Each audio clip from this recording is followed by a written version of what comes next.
And what's up, everybody? What do you guys think about that?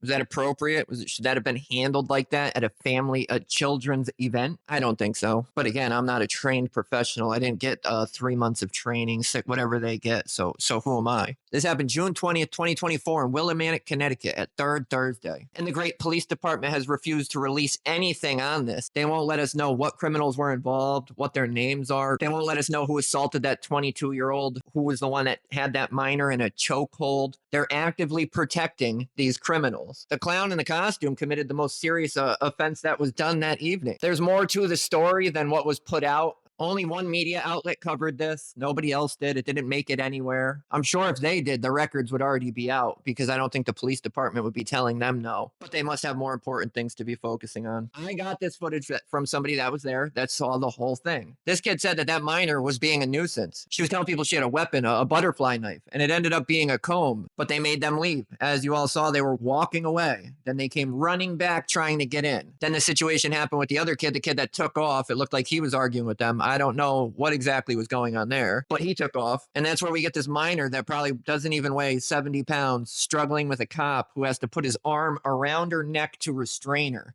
And that's where this dude, Rose, steps up and says something about it. Now, this is Rose's story. Her story doesn't seem to be 100% accurate, but it's still probably a lot more accurate than anything we would get out of the police. And this is what she had to say about it. Out of outrage at the display of police violence at a community event, I approached the incident, and with a foot to 2 feet of distance between us, I told the cop, you don't need to handle her like that. This is when the cop turned around and looked at me like I was nothing but a speck of dirt in his way. With the entire force of his body, the police officer shoved his hand over my face and shoved me backwards onto the pavement and stone wall. She was upset by her friend being handcuffed, but was completely nonviolent and as calm as one could be. Rose said. 2 cops came up to her. Cop 1 grabbed her by the arm and said, you're under arrest. And as we know now, the little girl wasn't just standing there nonviolent, not doing anything. And as we know now, her friend wasn't just some innocent person. She was not listening. They told her to leave, and she was actively trying to run back in, and it looked like fight with people. I scrambled, clawing at the grass backward with everything I had to pull myself back up to the stone wall, Rose said. I firmly repeated, get off of me, and back up, while genuinely fearing for my safety as I clawed my way backwards. Rose said the officers involved had their hands on their guns. I didn't see that. I mean, we only have one view, but from the view I saw, I didn't see any of them with their hands on their guns. The act of shoving someone to the ground by their face, not the shoulder, not the chest, but the face, is inhumane, Rose said. But we know this is what Willimantic police do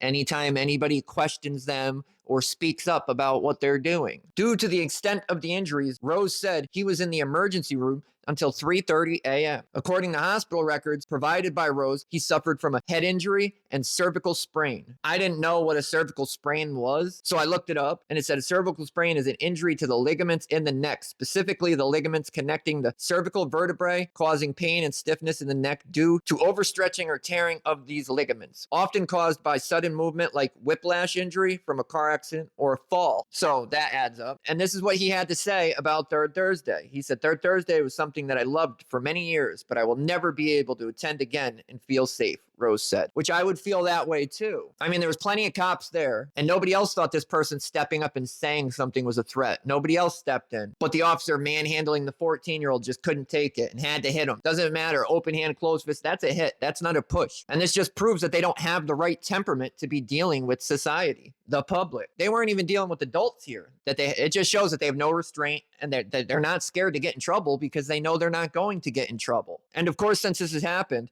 no news outlets have looked into this. Nobody's called them out. Nobody's done nothing. And the police refuse to release these records. We have a date with the FOIA Commission set for January 8th. They lost just a few months ago to Tyrant Slayer. They're going to lose over this. They're withholding all these public records, everything. They claim they couldn't give us the basic reports because it had minors' names in it. So we said, okay, redact them. They told us to come back the next day, and we did, and they still didn't give us anything. And this is what they do, that they're actively protecting these criminals. Instead of charging this dude and sending him to court like anybody else would get, oh, no, it's okay. He wears this costume. Let's protect him, guys. But this is what happens when the state of Connecticut makes all these quote-unquote laws for the police, right? Yet most of them don't even have punishments. They're more like complaints, and the department handles them. It's not a misdemeanor or a felony, and they don't go to court. Connecticut's really good at making it look like they pretend like they care about what the public wants and public safety, and they keep the police in line, but they don't, because every time they get a chance to hold the police accountable or make a new law, they drop the bag every time. So I will keep covering this until something happens, and I will keep bringing this up, and I will keep talking about it. I'm not going to let people forget about this. So let me know what you guys think. Leave it in the comments, and we'll talk about it.